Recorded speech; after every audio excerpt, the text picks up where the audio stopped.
Așa arată Dubaiul de la etajul 125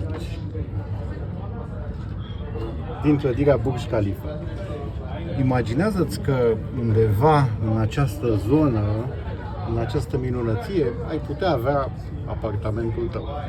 Fie un apartament în care să locuiești, fie unul pe care să-l închiriezi pentru venit pasiv, dar visul tău de a deveni investitor pe piața imobiliară din Dubai, una din cele mai sigure din lume, este mai aproape decât crezi. Alături de acest video vei găsi un link prin care să intri în legătură cu noi. Avem o echipă de consultanți cu experiență din 2018 în tranzacționarea proprietăților în Dubai.